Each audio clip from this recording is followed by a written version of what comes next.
everybody, it's me, Jermaine, and I'm back with another episode of that morning coffee for you, that verbal cup of morning coffee. I've got my regular cup of coffee, and I'm coming in here today. It's been a while since I've done a morning thoughts, but I had a real profound subject that hit me just yesterday, and I said, you know what?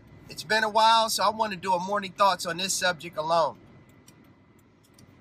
As many of you know my belief system. You know I believe in the book, bar none.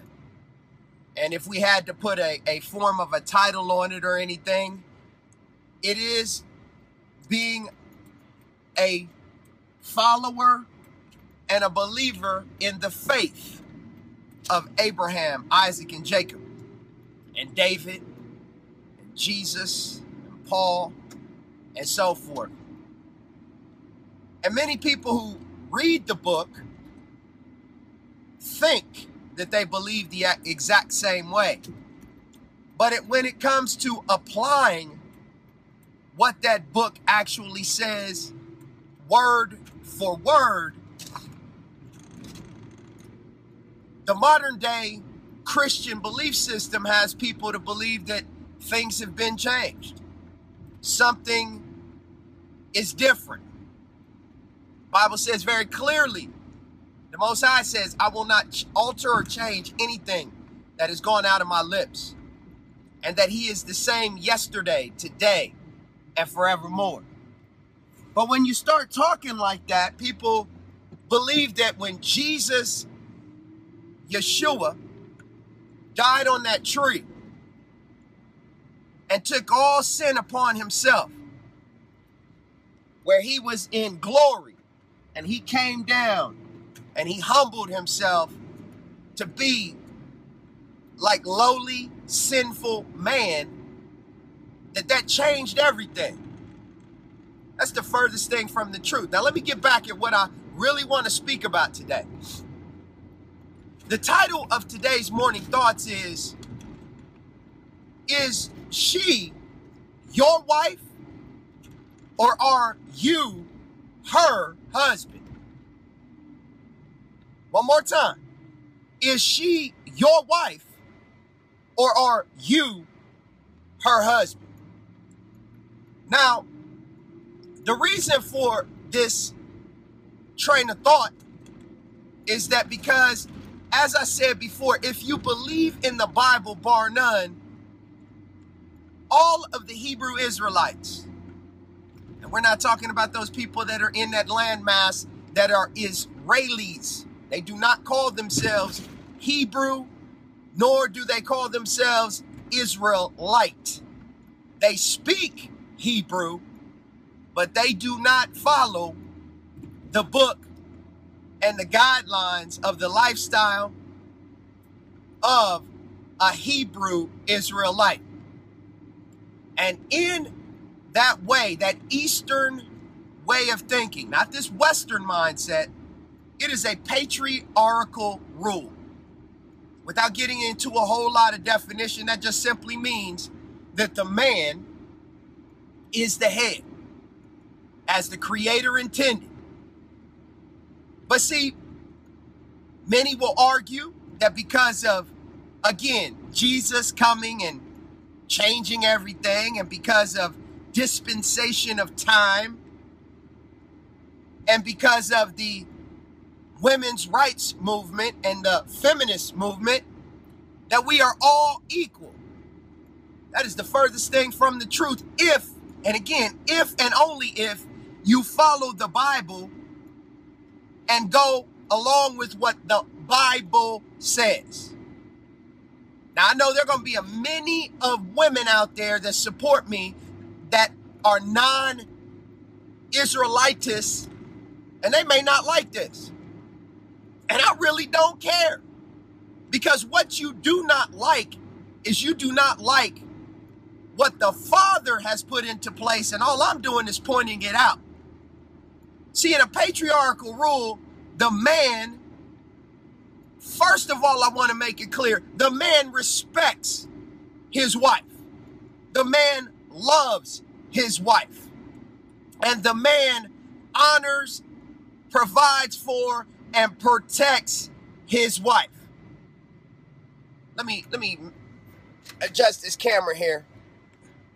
So with that being said, as being a patriarchal rule, see, this society has made it that with the feminist movement, which its whole intention is to emasculate, to feminize, and to just utterly destroy that which the Father intended for the man to be.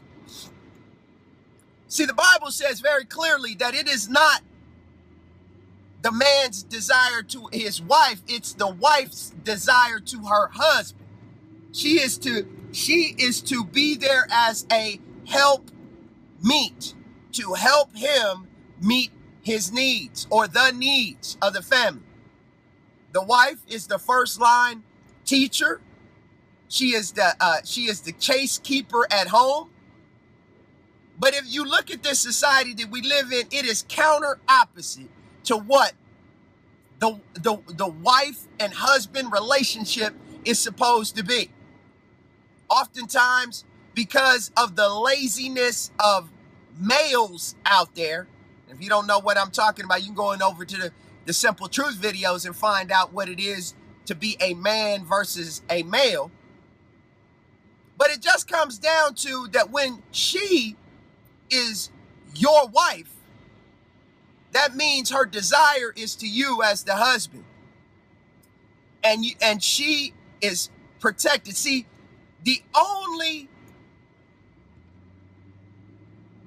thing that is important when it comes down to all of this is honoring the Father and being obedient to the Father. See, an Israelitess is to be cared for from cradle to grave. And in this society, young women or young girls that eventually turn into teenage girls and then eventually turn into young women and then become older women,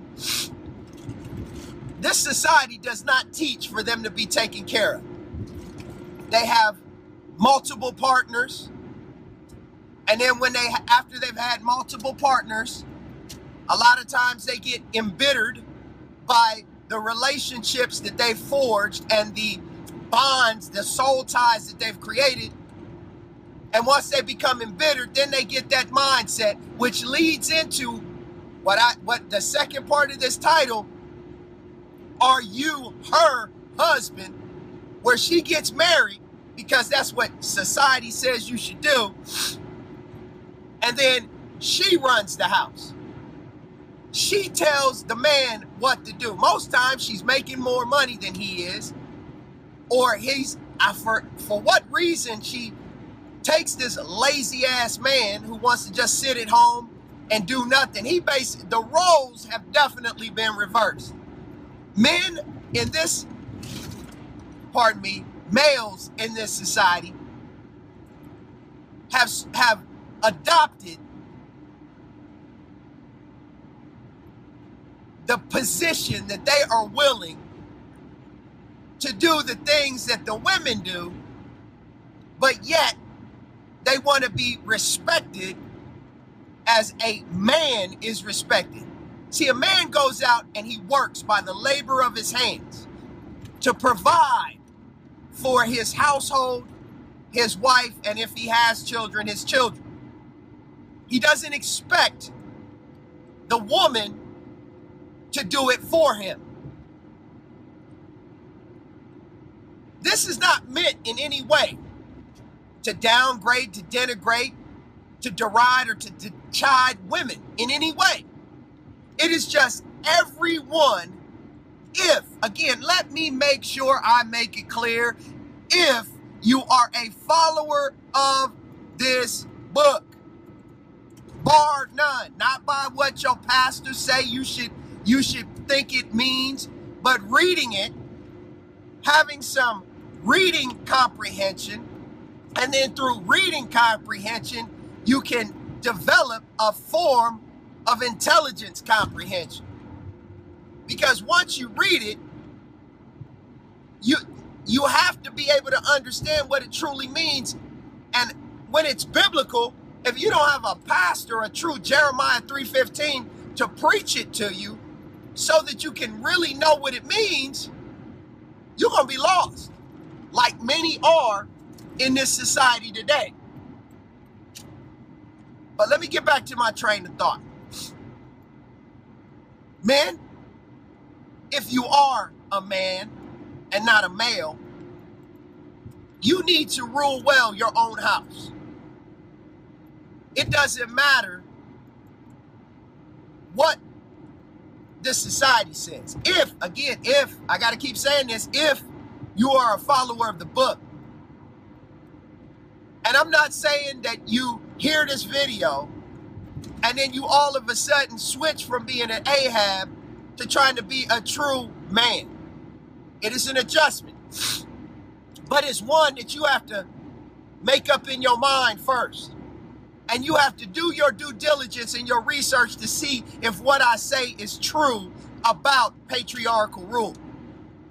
And then you have to begin to take hold of the responsibility of being a man and doing what is necessary. Now, that does not mean that you are a tyrant and rule over your wife with an ironclad hand. That's not what it means. It means that you treat your wife as Yeshua. You love your wife as Yeshua loved the assembly and his people. Because when it comes to us as true men or men, not males, and we are followers of the Most High, we are in the position of a wife. And our example of how we are submitted to the Father is the example that we show to our wives or potential wives if you're not yet married. And through that, if she is a true woman of Yah, a true Israelitess and believer of the way, the only belief, she will submit. If you as the man are submitted to the Father, there's not a woman out there that is of the Father that would not submit to you. I want to thank you for joining me on this episode of the Morning Thoughts. It's always good to have you in here. I always want to make sure that I say something to you that either teaches you something, it inspires something, or as I say, it just makes you say, I'll be sure to see you on another episode on the Morning Thoughts.